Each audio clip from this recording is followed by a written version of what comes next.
Hi, my name's Angelo, and welcome to the first and best episode of Player Chat featuring Chris Johnson.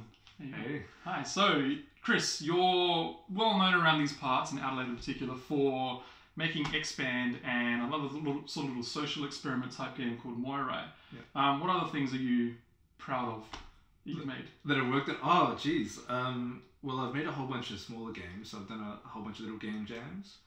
I don't know what would have come from those. Let's see. There's a during when the Stanley Parable Half-Life mod came out. A few friends of mine, we were all big fans of that.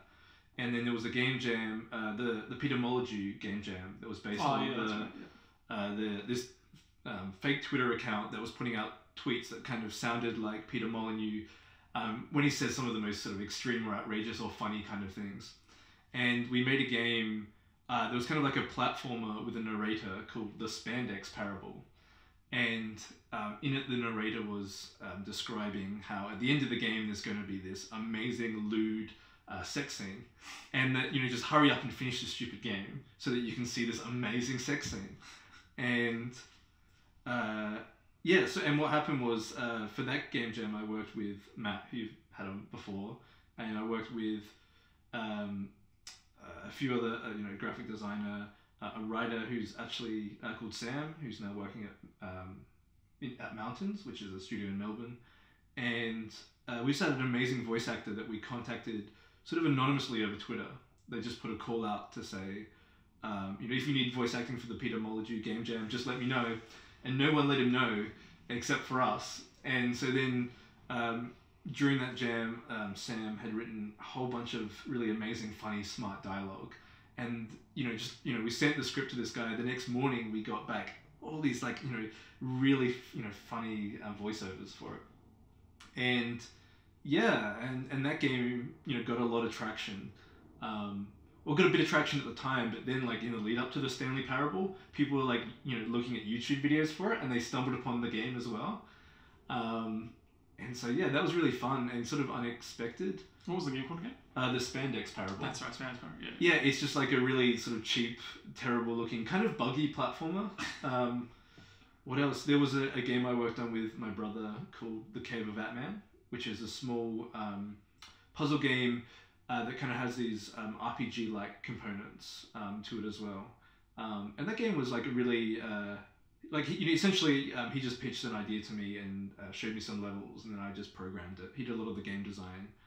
And that was kind of great because it got picked up by a few designery people who were really interested in puzzle games. I think John Blow and a few of the people around him started playing it and they really liked it and tweeted about it, which was pretty nice. Yeah, that's sweet. So yeah, just a whole bunch of smaller kind of trash games, rubbish things, and then Expand and Moirai as well, which sort of started off as smaller games. Well, I mean, Moirai is still a small game, and even Expand is small, but they eventually got a bit more attention than a lot of those smaller games usually get. Mm-hmm. So let's start off with you mentioned before the community stuff that you sort of do, doing game jams and things like that. So what sort of community things do you work on? I see that you do some playtesting things that we were talking about before with AIE. Is there anything else that you do in terms of community things? Well, I've been involved with the Indie Games Room, which is a showcase here in Adelaide at AvCon every year. And so I've kind of been involved behind the scenes, so not really, I suppose doing a lot of the website stuff, a lot of the PR stuff, a lot of reviewing things, a lot of all the background stuff you don't really see. And in the last few years, I've done that with Brad Barrett, who's been doing a lot of the event organisation stuff. But you also had Expand featuring there years ago as well. Yeah. So you've been part of it in that sense. Yeah, I mean, that was really cool. I think the first year, back in 2012, I think maybe. I'm gonna forget years. Sorry. That's fine. I went. I was actually helping. I started helping the Indie Games Room at that time, and I was kind of like, oh no, I'm helping here. I should be exhibiting something as well because I hadn't exhibited before. And so that's the first year I showed Expand. So a lot of that community stuff is sort of tied around the other projects that I've been working on. The playtesting events came about because I was making, I was working on Expand, but I was also doing small things like Moirai, and I really wanted feedback and there was no sort of community thing for playing each other's games beyond a regular meetup at a pub, which isn't the best environment for doing that stuff. And a little too social. Yeah, a little too social, a little bit noisy, a little bit weird to bring out a laptop, in the middle of a pub, and so I suppose I hate people who just complain about stuff when they could do something about it, and I didn't want to be one of those people. And so I'm like, well, look, this is a great opportunity to do something. And so I reached out to some people I knew and arranged to get a space, and now we do that every few months. Awesome. So that's really good. So how many people come to something like that? How many games do you have featured usually? It kind of varies. I mean, usually we get a few more games before the AvCon because there's a lot of people working on something to show. Yep. And we also reach out to some people who are showing the games to bring them along as well. So we had usually it's around maybe 5 to 10 games, so not a great deal. And then maybe about like 20 people. And so usually what will happen is everyone there's usually like more people than games. Yep.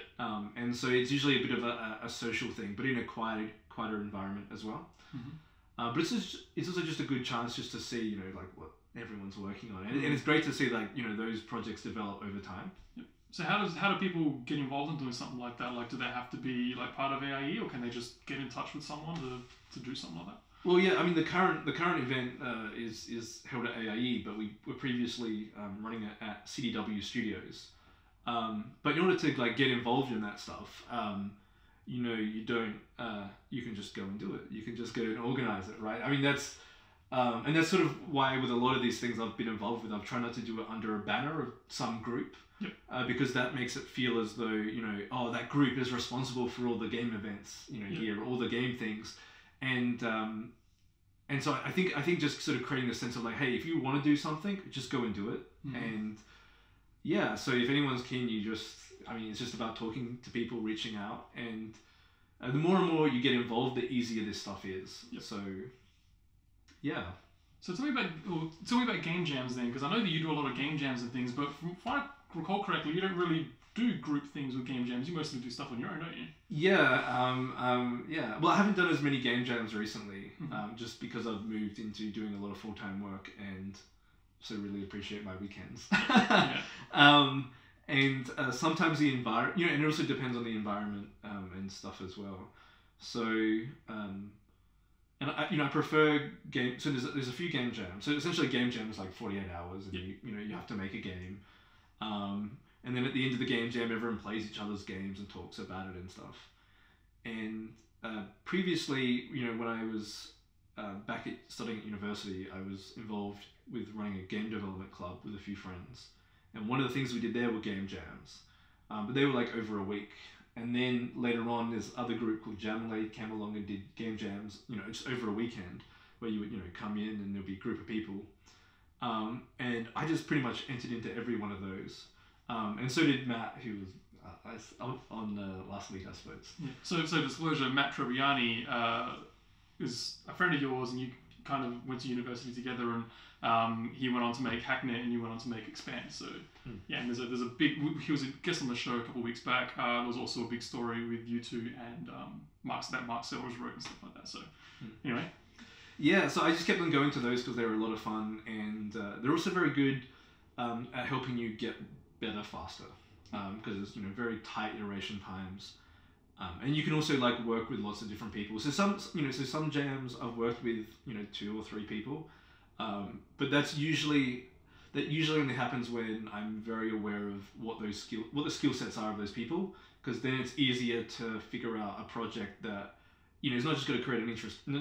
That's not just going to be an interesting game, but it'll be a better game and be better to make because of the skill sets that people are bringing. So you mean you don't want to just group up 5 programmers and no artists or anything like that? I mean it's way more fine grained than that, right? It's more okay, I have a particular friend who's an artist and they work in this style, and I can think of an idea that ties the style, and we've got a sound person who's like this, and it gets quite involved. Yeah. But yeah, for a whole bunch of jams, I also just work by myself as well. I find, it's hard to find people that you work really well with. Yeah, absolutely. And especially when you have to work in such a not a highly strung environment, but like in a very what's the word? You know, it's only over 24 hours or 48 hours, so it's a very sort of like crunch sort of thing. Like, you know, you got to just get your ideas down, you got to make it, and then sort of got to be happy with it by the end. Yeah, and I'm usually really picky with ideas as well. So I mean, the last few game jams I've been, I haven't actually finished a game, which is terrible. Just because, you know, I think you get to a point where your taste excels what you're able to produce. Whereas when you start making games, it's usually the opposite. So, you know, you kind of be amazed at whatever you make and just happy that you've made something. So yeah, that kind of stuff has been a bit harder for me now. But I still, you know, I still spend time like prototyping games and even just doing like really short things. So a few years ago, a few friends of ours would just do 3-hour game jams of a night and just like have Skype open in the background. Oh, yeah. And it's interesting because some of that, the things we picked up in just 3 hours, we were using in other ways. Yeah. That's pretty cool. So with those games that you're making game jams, then, like you say you don't finish them, do many people finish their games in game jams? I do. Imagine like 48 hours to make a game is I think complete. I think it kind of depends on the type. I mean, usually what will happen is if you have a greater stake in what is being produced, then you'll find that a lot of people finish their games more often. So, for example, if it's an event and you've paid $80 to do it, and you're going to be, you know, in this one place for 48 hours, and you're going to have to show something to a crowd of people at the end, even if it's not finished, you're more likely to finish. If it's something where it's just hosted on the internet and everyone's, you know, using Twitter and posting images to a hashtag, you've got less stakes, and so I think it really depends on that environment as well. Yeah. Fair enough. All right. Well, so have any of your game jam games become like fully fledged? Like, so where did something like Expand come from then? Did that come from a game jam or? Yeah, well, both Expand and Moirai came from game jams. So Expand came from a week-long game jam that I was working on through the club I mentioned before. Yep. And we had a week to make a game, but I just had like technical problems for the first 5 days on the idea that I was making, and then in the last 2 days I just, you know, I had this sort of this epiphany about this game. It was it's kind of a dream of, you know, in which I pictured Expand, and I sort of raced to make that over the next 2 days. Yep. And so that started as a game jam game, and then I reviewed it about a year later. Moirai started as an entry into the 7-day first-person shooter game jam, and I wanted to explore making a game, like a 3D game, because a lot of my games are in 2D, but I wanted to use a really lo-fi technique. So I used a ray casting technique to create a similar effect to what you see in the original Wolfenstein. Yep. And then eventually, you know, we started working in that game, we had this great idea, but we just couldn't finish it in time, and so we spent the next 2 months, you know, on and off working on it. Yep. All right. Well, let's start off with Moirai, because that's a bit of a smaller thing to talk about. So I remember you giving me access to the game like when it had just come out or something like that. It was quite early on, and I remember playing it, and I was really creeped out at first. It only goes for like maybe 15 minutes or something like that, right? Yep. So I remember playing it, and I was kind of like, oh, this is kind of cool, you know, very sort of pixelated. Like you say, it had like a very Wolfenstein sort of perspective, like, you know, it's first person perspective, but everything looks very sort of Wolfenstein, you know, very I don't want to say primitive, but you know what I mean. Yeah. Like, it's sort of that kind of art style. And it looked kind of cool. You started with an outside village, then it starts to get really creepy where you go into is it a cave? I can't remember. Yeah, it's a cave. Yeah, you go into a cave, and then it starts to get really creepy, and then I remember kind of thinking like, is this a horror game or something like that? And I don't do pretty well with horror games, so I'm sitting there and I'm like, oh, this is making me feel really uncomfortable. And then I finally got to the end, and I'm like, oh, this is really interesting. Like, the way it ends up is really interesting. Don't want to spoil it, although a lot of people probably have who'll be watching something like this know of it anyways. But yeah, like, go check it out. So where did that idea come from, and what does Moirai mean? That's the name of some like a bit mythical character or something like that, isn't it? Yeah, I think it's from memory. I think it's a Greek god. One of the Greek gods that are tied to fate. Yes. So I'm gonna totally screw this up. I mean, you can look it up on Wikipedia, right? But like, I think it's the one that there's this idea that fate is like a string that's weaved, and one of the gods I think weaves the string, and then another one cuts it, and the third one I can't remember what they do. But Moirai is kind of like the idea of, you know, like the god that kind of decides fate. Yep.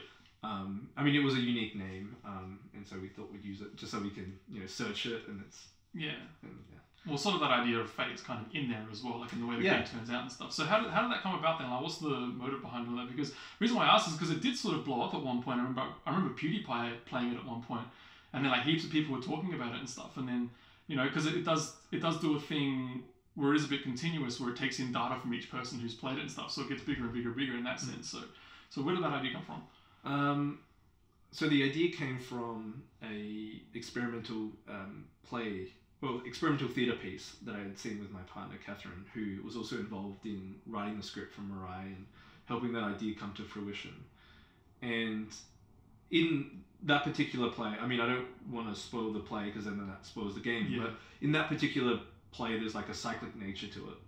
And that particular play was actually a series of 3 experimental plays, all of which are the most sort of profound art experiences I've ever had. And since then I've kind of been convinced that that it's impossible to make a video game that is profound as these 3 pieces that we saw.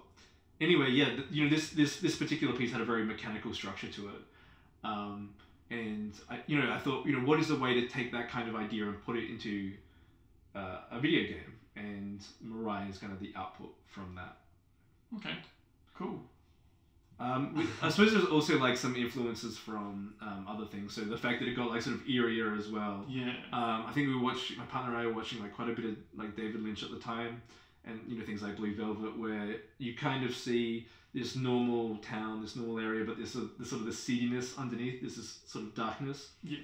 Like around Twin Peaks and all that kind of stuff too. Yeah, and then there's also another game that uses a similar style to Moirai, which uses the same tech as well, called a game called Judith by Terry Kavanagh and Stephen Lavelle, who are both amazing designers. But that had a game that had a sort of a lower low resolution style of that game. But they're called Judith, and they explored these sort of different ideas, and that has a kind of a dark vibe to it as well. And it's kind of motivated by that, I suppose, or influenced by that. Yep. All right, cool. Well, so let's get into Expand then. Going back to what you said about the game being part of 2012's Indie Games Room, I think that was the first time that I officially had properly met you at that point. I remember you saying, I've seen you on the train, like, kind of stuff, and for the life of me, I don't remember that. Oh, right. But, like, yeah, so that was the first time that I met you, and I was kind of surprised, and then I saw your game, and I'm like, I'll give this a crack. And this was before it had any of the music in it, wasn't it? Because this was before you met up with Chris Larkin. So how did the idea behind that come about then? Because for anyone who hasn't played it, it's more like a sort of radial maze game, right? Yeah, so, enlighten me. Well, I mean, so that was made at a game jam, and the original idea in that game jam was to make something based on Mario Galaxy, which is a game I was playing at the time. Oh yeah, I see. The idea was that you would have a black hole in the center of the screen, and then there would be all these planets, and the planets were being sucked in, and you had to sort of remain on the outside. And I just had a whole bunch of really like obvious bugs now, but at the time they were particularly frustrating. And I sort of gave up on that game with 2 days left for the game jam. I went to bed that night, and I had this really vivid dream where I pictured Expand, pretty similar to how it is now. I mean, it didn't have some of the, it didn't have the mechanic where as you moved out and in, the world would shrink and expand. Yeah. But all the other bits where sections would peel away, and the general crux of the idea was in that dream. And so then I built it out for the rest of the game jam. I reviewed the game a little bit later. We're thinking about projects to expand upon for the Indie Games Room, and then just sort of continued with it. And a lot of the newer kind of mechanics, not that there's a great deal of mechanics, but the fact that the world is directly connected to your movement through it, that came about just through taking the initial ideas and seeing the sort of conclusion to them. So that was so I was looking at this game, and I was saying, how would you implement a camera like Mario? Like in the 2D Mario games. How would I implement that in a world like this? And then that ended up being the consequence of that, where you move out and the world shrinks, and vice versa. But the game also has a lot of text in it. Like, it has is it safe to say that it has a bit of a story, or does it just have like sort of I don't know, emotional motive? Like, kind of. Is it emotional? I'm losing my words here. I'm trying to tell me about the text in the game, because the text is significant in the game. Yeah, I mean, well, we have. In earlier versions, and especially the versions you would have played, there was much more text. But towards, in the final game, there's only about 200 words or so, and a lot of that's actually all the menu text. But so in the first part of the game, we use text in a really subtle way to kind of suggest that there is more going on here, that they and to sort of nudge players in a general direction. And then after about, I think, 20 minutes or so, the only text that you see is the names of the different worlds that you enter.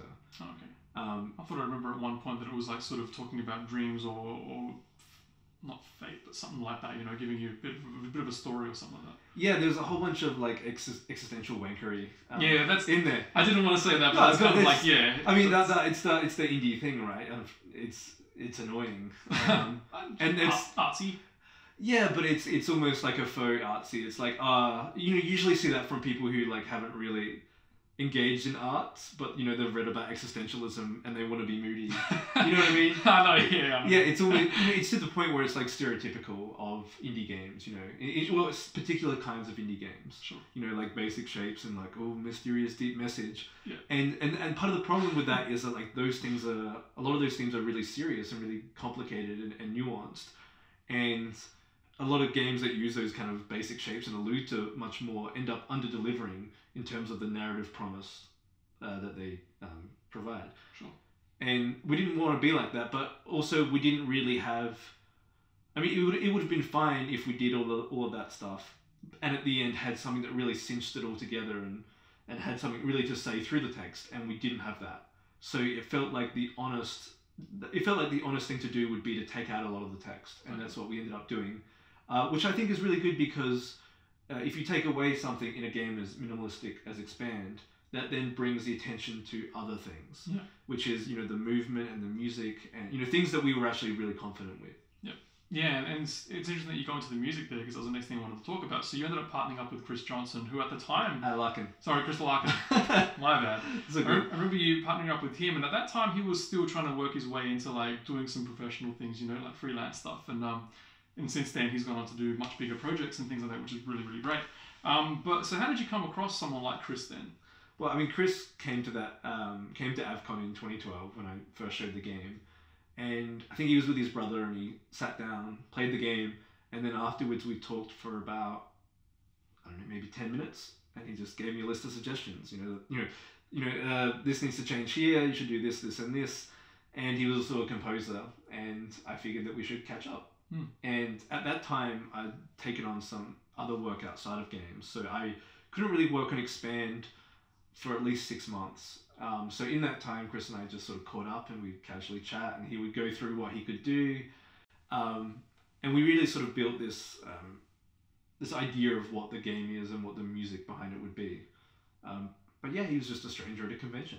And now we're like really good friends. Yeah. And it's great because both of you had a lot of input. Obviously you had input because it's basically your game, but he also had a lot of input in how the game sort of worked out and how it flowed with his music and things like that too. So...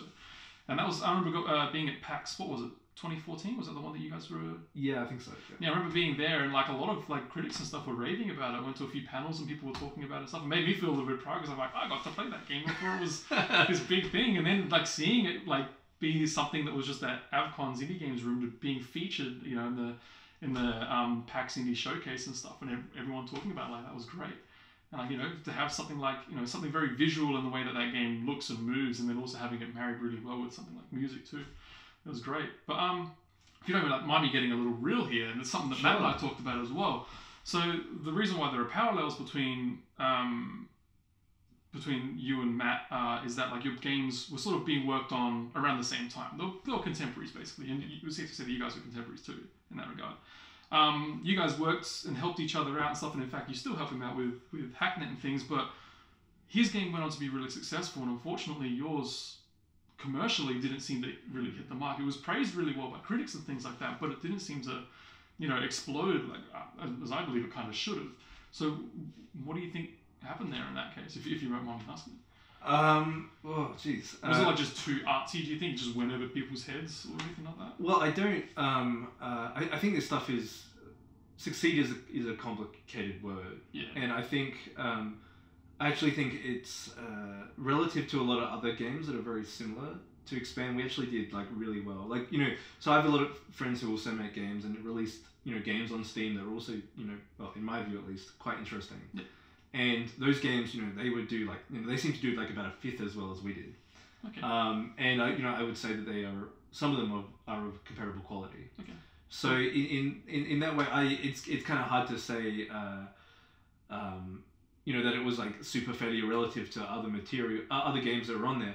I suppose relative to Hacknet and stuff, and I mean, it didn't cover cost, right? So in that way, it's not really, it's somewhat it would be considered a commercial failure.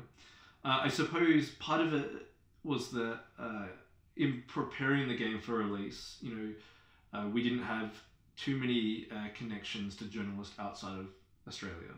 I mean, I travelled to the Game Developers Conference, you know, did a few things around there, tried to reach out to people, you know, email people like, you know, frantically and stuff, but we never sort of broke through in that regard. And I think part of that comes about because the game is easier. Well, since we're comparing Hacknet and Expand, a game like Hacknet is easy to talk about once someone gives you a pitch. Sure. A game like Expand is easy to talk about once you finish playing it. And in fact, I think Hacknet is the opposite in that regard. And so when you have a storefront like Steam, where all you're seeing is a video and some pictures and some text, you're going to really go on those first impressions. And so that favors a certain kind of game. And in particular, I think it definitely favors a game like Hacknet, Sure. where a lot of people have a very, I suppose, a very light understanding of hacking. You know, it's got a cool niche persona to it. You know, there's TV shows like Mr. Robot and other parallels that people draw. Romanticizes the idea of it. Yeah, and so there's something to cling on to, and instantly someone's, you know, they see that and they form a picture in their head of like what that game is, even if it's something totally different, and that can, that kind of response can easily translate into a sale. Whereas if you see something on Steam that takes a lot of time, attention, you know, it's hard to understand from a trailer, it's not going to translate well into sales. Sure. A good example of this is Moirai. So with Moirai, I did a bit of an experiment. So that game was originally released, I think in 2014, or maybe 2013. And we put it up on a few small websites, GameJolt, itch.io, alternatives to Steam that provide free games, and also paid ones now as well. And when we released on those smaller sites, you know, the game, you know, got, you know, reasonably popular considering the size of those sites. And then what I did was, you know, the game has really basic graphics, so I'm like, I'll put this onto Steam Greenlight, and I bet you that it'll get stuck. But I bet you that, you know, once people play it, they'll find it really interesting, right? And so what happened with Moirai, you know, we just spent ages in Greenlight. We eventually got greenlit, but only because they were just pushing through all the games. You know, and even when we were on Greenlight, there are the comments, because we didn't put a video, because we didn't have to. Yeah. We just put screenshots, and everyone's like, "Oh, this game is trash. It's terrible. Why would anyone want to play this game, right?" Yeah, sure. And then we released the game, and we're on the front page of Steam for 3 days. We've had 500,000 playthroughs. Yeah. You know, it maxed out, you know, several servers that we had set up. But that's and the only reason that, you know, and that might have not even happened if we put like $1 price tag on it, right? Yeah. So it's this, you know, that was to kind of raise a point. Well, I mean, I thought the game was interesting, and the rest of the people who worked on the game, a friend Brad and John and my partner Catherine, you know, we thought it was, you know, worth getting out further. So, you know, we wanted to share the game around. But yeah, a lot of people, you know, would have just easily dismissed that game. And just like nowadays, when people look at smaller indie games, you know, like trash games, for example, everyone dismisses them. But I can tell you that like most of those trash games have more heart than like a lot of games you'll see on the shelf at EB. Well, a lot of them are just labors of love, you know. They're ideas that people spend years making, and like you say, like they just turn out to be trash, like they don't get looked at or anything like that. So yeah. So I suppose there's a few factors, right? So one of them is that the game doesn't particularly translate very well for the kind of ecosystem of Steam, and there are a lot of other comparable games like that. It's also that it's, you know, really niche, really arty, and there's a lot of people on Steam that aren't into that, right? There's the conversion rate from someone seeing it on the front page under the new releases to someone clicking through and buying it is quite low. And today with refunds and stuff like that, they're probably even harder. So yeah, I mean, we get some positive because the game Expand is quite short, and so we get some positive reviews. We get a whole bunch of positive reviews on the game, and one or two of them are like, oh yeah, if you don't like it, it takes less than 2 hours, just like refund it. Yeah. Where I think the other thing I was going to mention is that, what was it? So Hacknet converts really, really well. I forgot the other part. But yeah, that's... Yeah, I know what you mean. But so upon first glance, like, without looking at any videos or anything like that, when you just see it, like, it looks like a puzzle game. Is it safe to say that it is a puzzle game? No. Yeah. That's what I thought. Because I mean, this is a really... I don't want to get into a long rant, and I'm known for long rants. Fine. But, like, there's a really warped idea in the press and in the general mindset of gamers and players about what a puzzle game is. Most people would describe the most rudimentary task that requires no thinking. They would describe a lot of that stuff as a puzzle. People would describe, some people would describe Hacknet as a puzzle game, and it's really not. Puzzle game nowadays is a very sort of like broad. Yeah. Sort of. If it makes you think for like 30 seconds, about something systemic, it's probably a puzzle game, right? Yeah. No, Expand's not a puzzle game at all. It's more, the way I like to think about it is that it's much more like dancing, where there's a rhythm and a movement between the world, and you're responding to that.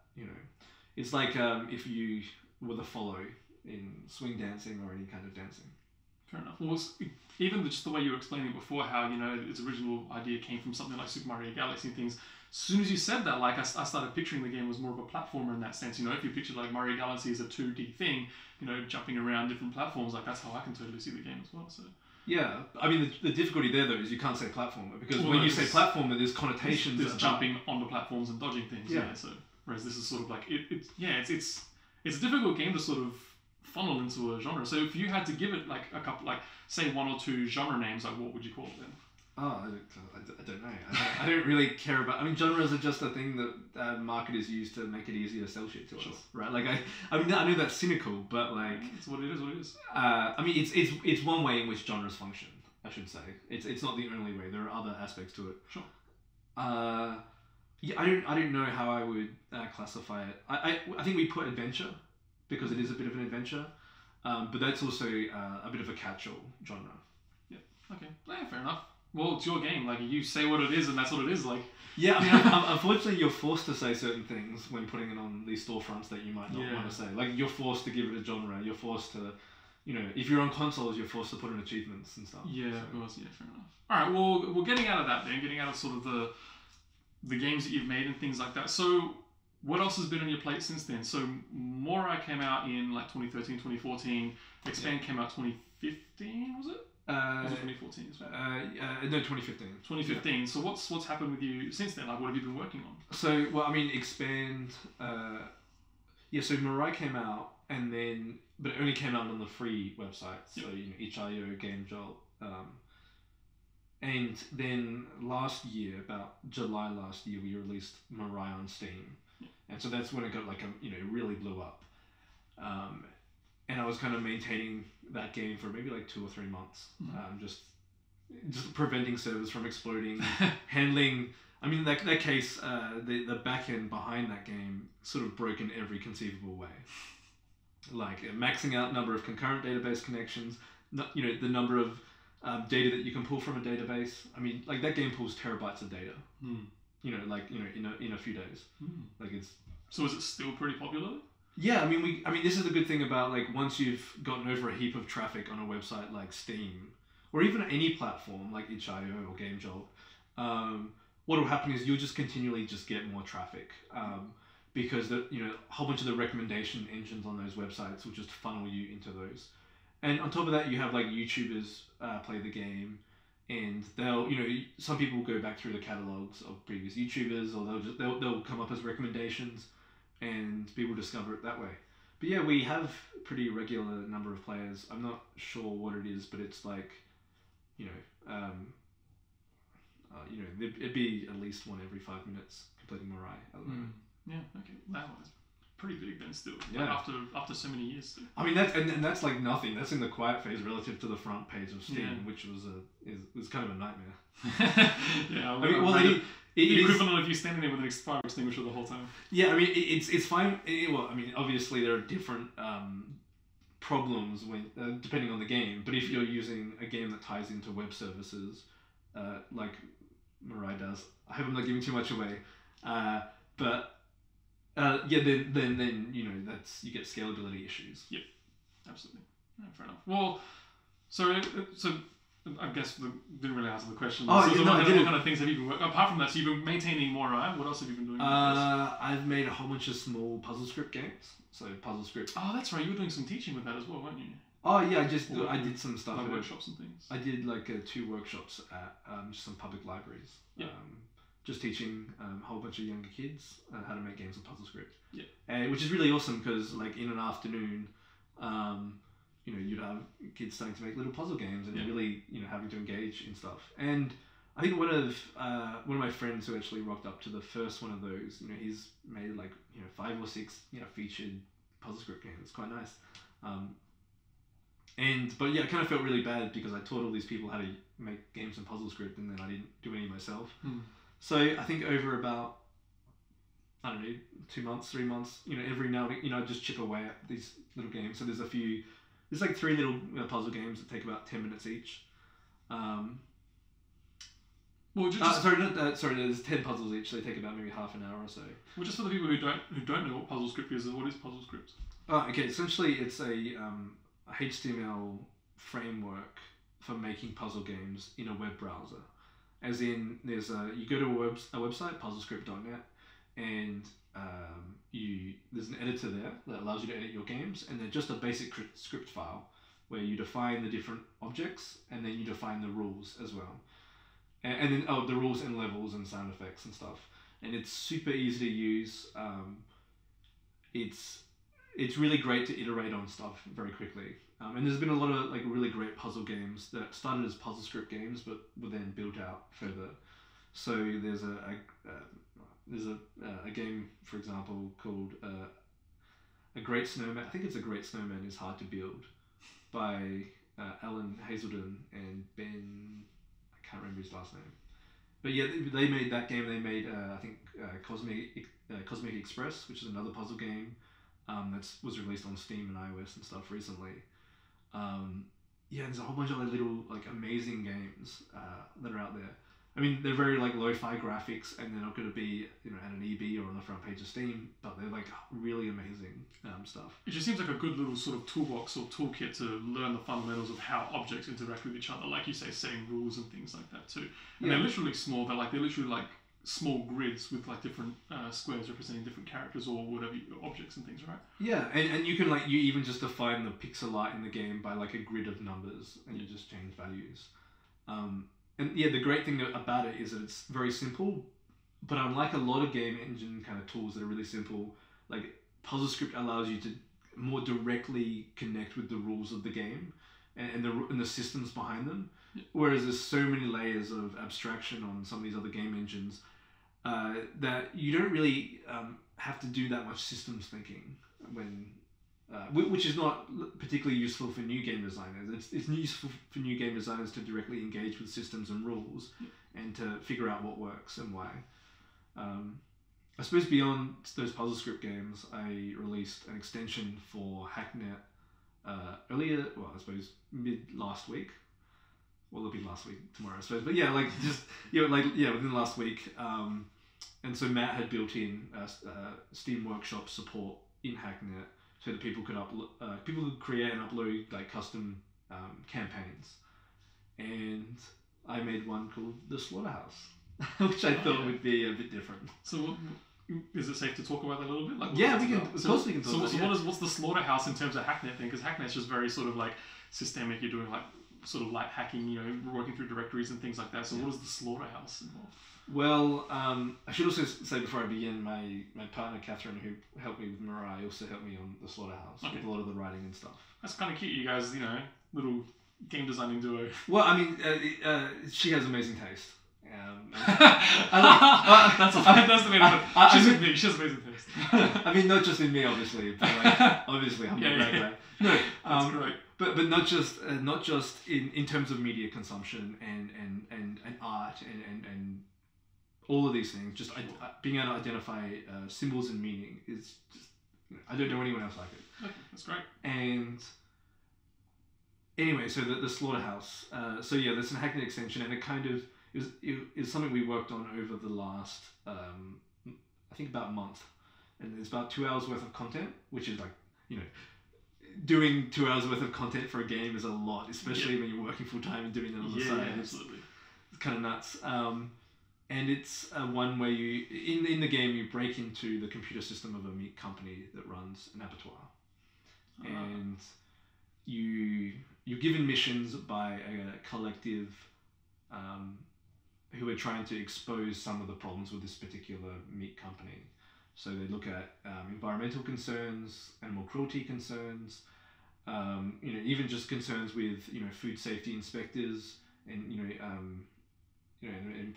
employees and safety standards. A whole bunch of those kind of things are explored in this extension, and part of the reason we wanted to make it is because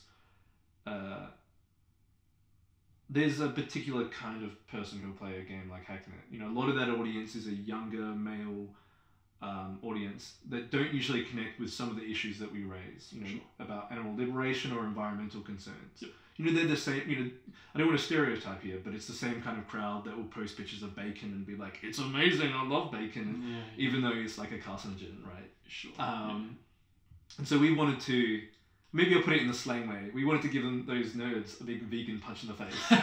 And fair enough. But we wanted to do it in a way that was like serious, and actually contained a lot of, you know, discussed a lot of the issues with abattoirs, and beyond a whole bunch of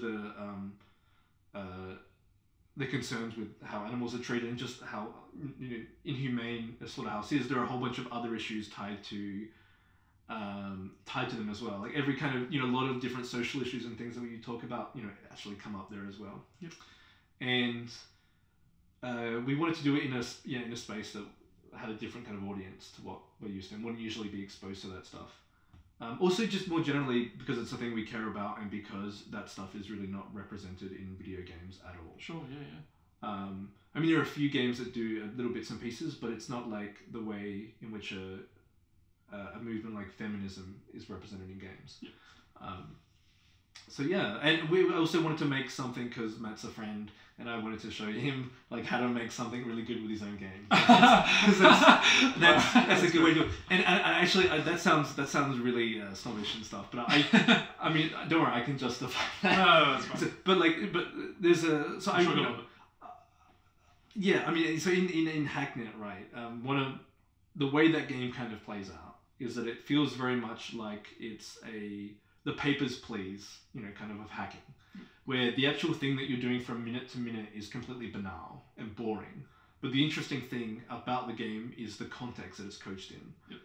And it's the motivation there behind what you're doing, drives you forward. Yeah, and Hacknet touches upon all that hacking stuff that's, you know, kind of interesting as well. And it gives people a bit of a taste about what's involved with hacking. Mm-hmm. The problem that I have with the main set of games and the DLC Labyrinth stuff is that you end up doing a thing where you kind of bounce around a lot. So you have a network of computers and you bounce around, breaking into one, looking at something, you know, breaking into another one, grabbing something there, removing a file, editing something. And I think for me the interesting part is, you know, actually doing a bit of the investigative stuff. So actually putting you know, describing a complex computer system and having the player figure it out. And, you know, I felt that Hacknet didn't really do a great deal of that. It felt more as though, you know, here's a door, and we've given you 4 keys. Now just, you know, use the 4 keys, which is really boring. So we wanted to add a degree of like complexity to that as well by making it that you'd have to investigate stuff and try different things and, you know, do a lot of reading, which is also something that audience doesn't like to do as well. Yeah, and so So you essentially almost turned it into more of a text adventure, like an investigative sort of text adventure. Is that safe to say? Like, you know, looking out for clues, for very specific sort of clues and things. yeah, but I don't think I don't think we go too far in that direction. Yeah. We do it enough that it like ventures away from the kind of general feel of the main game. Okay. But it's you know, like it's not the same as the main game kind of stuff, but it's got its own sensibilities to it. Okay. And yeah, it actually touches upon real issues as well, which is the other problem that I have with the main Hacknet game, which is that a lot of hacking culture is very political, and that game deliberately tried to avoid politics. Yep. And as we know, you can't really do that. You can't opt out of politics. And there's you know, and that kind of mentality is also a similar mentality shared by the audience of that game, which is, oh, you know, we want games to be treated as art, but no politics in my game, please. Sure. Yeah. So this is the whole, like, you know, SJW thing. Like, not in the sense that anything wrong with SJW, is more in the sense of, oh, female characters. Why do we need female characters for all that kind of crap? You know. Oh, yeah. So yeah, so we wanted to kind of challenge on that side and bring some politics about it, especially in the last, you know, like 12 months or so. There's, you know, with WikiLeaks and with you know, presidential campaign and, you know, hacking political parties, with like Facebook and the way that Facebook is moderated, that area is so rich for that, you know, for this stuff. Well, something like Orwell definitely touched upon that. I mean, that took the entire concept of, you know, sort of surveillance and things like that, and how much data, you know, is collated from you from things like CCTV and Facebook and all sorts of other social networks and things too. Yeah. So I suppose we kind of felt like if you know, someone should address that stuff if Matt's not prepared to do that in the main game. And that also comes about from a responsibility of, you know, that I feel that if you make something that gets, well, if you put anything out into the world, right, you should think about the consequences of how that permeates into the culture. And that, you know, and if you have a highly successful game, you have an obligation to use that platform to further the good of community and the good of society, and to cover these things, and just pretending that you know, that you shouldn't have politics in games and stuff, it does not exist. Your game has some degree of politics. Sure. Yeah. Fair enough. Well, going on from that then, talking about, like, you know, the way games represent things. I guess the way that, like, for me, looking on the outside, like seeing the way the games turn out and stuff like that, it seems to me like you take a very, very sort of artistic, what's the word? You go in with a very artistic sensibility into things, like, you know, you want a message, you want something to speak, you want your games to speak through you or something like that. You know, like just with the abattoir content that you talk about there, you know, how it reflects sort of your views on like veganism and you know, animal rights and stuff like that. Then you got Moirai, which, you know, does a bit of like a social experiment, like talking about, like, you know, how other people sort of interact with that game. And then you got Expand, which again, you know, was something that was born out of a dream of yours, and then, you know, had very sort of ethereal music to go alongside of it and stuff, and artistically it looked really good. So, like, where's your stance on the whole games as art thing, or, like, you know, what do you see yourself doing, or how do you go into making games in that regard? Very big question, I know. Yeah. I don't know. I suppose the too long didn't read version is. Yeah. Games are art, but then they have to, you know, there is an idea in society about what that means and the responsibilities that you have if you want to be considered art. And they're definitely not as good as movies and books and stuff because they're much less developed. Well, like, say for example, like how games are trash talked a lot of the time for not having great stories or don't translate well to movies and things like that. Do you think that we will get to a point where games will be considered an artistic form, you know, unanimously, and are able to uphold those kinds of things? I mean, it feels like it's going to be that way just because the current generation of people playing games want that to be the case.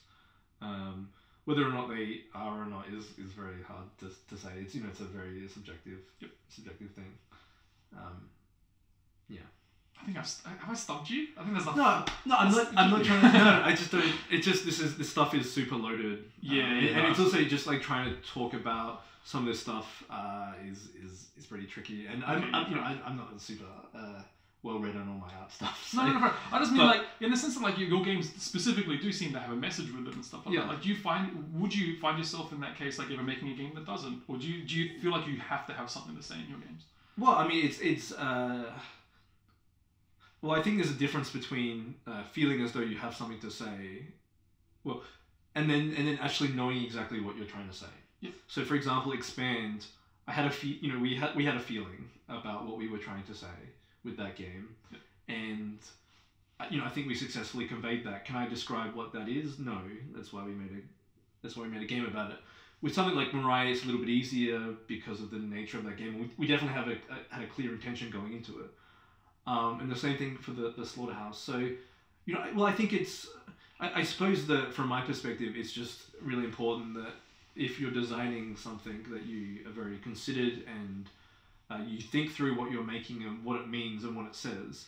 And I think it's important to do that for multiple reasons. Like, one, the kind of responsibility that you have as a designer, because it is an extreme privilege to make video games. A lot of other people do terrible, boring work, and and being able to create games is a very privileged thing. And at any moment it could explode and thousands of people could end up playing it too. So yeah, and so there's a thing of like if you have this degree of privilege, I believe you have a degree of responsibility.